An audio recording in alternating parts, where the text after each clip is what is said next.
Vamos a darle la bienvenida a Eduardo Gamarra, profesor de Políticas y Relaciones Internacionales de la Universidad Internacional de la Florida. Como siempre, un gusto, señor Gamarra. Un placer estar con ustedes. Hay una cantidad importante de dudas respecto a esta confirmación en las audiencias de Brett Kavanaugh. Hay incluso protestas pacíficas, protestas sociales afuera, pero también los demócratas están haciendo su parte al decir que falta investigar la trayectoria. ¿Qué hay que esconder? ¿Cuáles son las claves en la trayectoria de este hombre que está causando esta revuelta en los Estados Unidos? Mire, creo que es importante empezar a entender que si bien en Estados Unidos históricamente se ha hablado de una separación fundamental entre el poder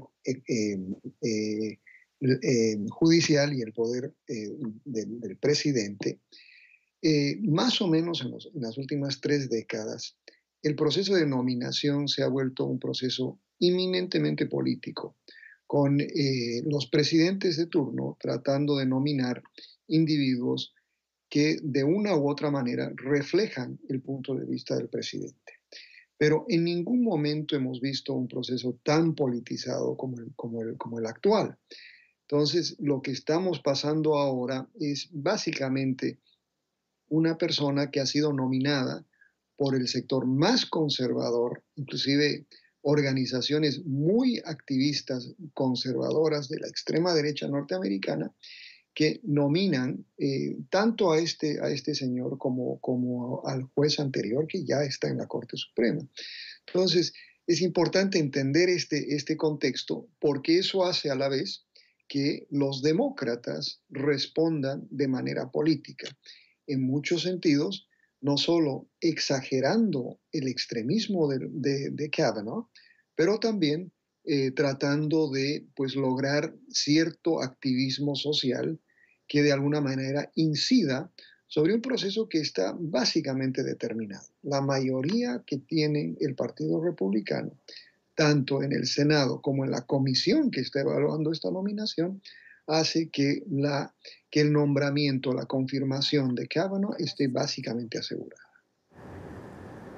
Ahora, quisiera hablar sobre los puntos claves del conservador, del nominado por el presidente Donald Trump. Algunos dicen que el aborto, otros ponen las alertas sobre el tema migratorio. En realidad, ¿cuáles son estas claves? Bueno, si bien esos son 2 temas neurálgicos que contribuyen a la elección del presidente y que hacen, por ejemplo, en el tema del aborto, que hayan sectores religiosos, sobre todo pentecostales o como quiera uno denominarlos, que si bien toman una agenda extraordinariamente conservadora y moral, por ejemplo, aceptan los pecadillos del presidente Trump con artistas pornográficas y lo que sea, precisamente por la promesa de nombrar a individuos como el señor Kavanaugh a la Corte Suprema de Justicia. Pero creo que hay un tema muchísimo más importante que tiene que ver con este individuo. Juez ha escrito inclusive en revistas muy importantes sobre más o menos, digamos, la necesidad de concentrar poder en el Ejecutivo, la inmunidad del presidente, ¿no? Especialmente en cuanto a investigaciones. Por ejemplo, critica mucho la mera noción de la Procuraduría Especial, como por ejemplo en el caso del señor Mueller. Y también, por ejemplo, piensa que el presidente pudiese tener la autonomía o debería tener la autonomía para decidir la constitucionalidad de algunas leyes, por ejemplo, el caso de la ley de salud que fue aprobada bajo el presidente Obama, ¿no? Entonces, ese tema en particular es más importante, me parece, que el tema del aborto o el tema de migración en el contexto actual. Y particularmente hoy en día, ¿no? Especialmente hoy, cuando se publicó un libro extraordinariamente importante que detalla más o menos el desastre que se está viviendo en la Casa Blanca. Ya que lo escucho, quiere decir que esta nominación de Trump está tan bien pensada que no solamente es para cubrirse en estas posibles investigaciones, sino también para que sea respaldado por un juez y poder llevar a cabo muchas de las promesas de campaña para convertirlas en un hecho de gobierno.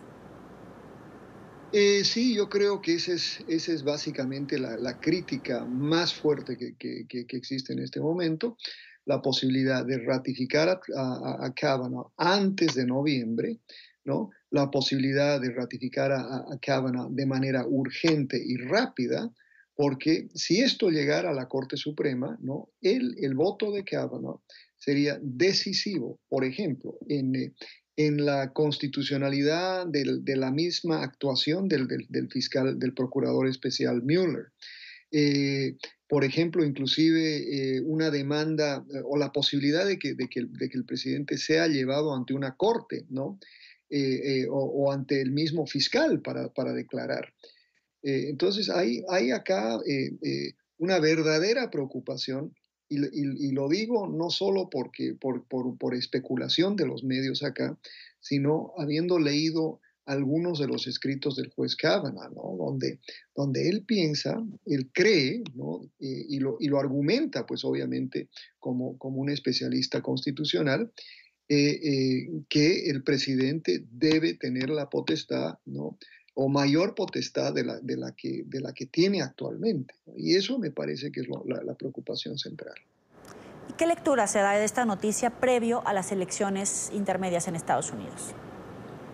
Bueno, mire, en términos generales, los que apoyan a Trump, y particularmente los republicanos que apoyan a Trump, que son el 86%, acordémonos que el Partido Republicano hoy es el partido de Trump, están muy satisfechos porque precisamente el nombramiento de este juez y la ratificación de este juez demuestra que el presidente Trump está cumpliendo con su promesa. Esta fue una promesa central de su campaña, que era nombrar a jueces conservadores con una agenda extremadamente conservadora a la Corte Suprema de Justicia. O sea, esto va a jugar muy bien con el electorado republicano. A la vez, ¿no? Creo que va a motivar mucho más aún a la oposición, particularmente a los demócratas, al sector progresista, que ve con muchísima preocupación la tendencia, ¿no? que ha estado viviendo el país en los últimos 18 meses. Le agradezco a Eduardo Gamarra, profesor de Políticas y Relaciones Internacionales de la Universidad Internacional de la Florida. Gracias por estar con nosotros. Al contrario, un placer.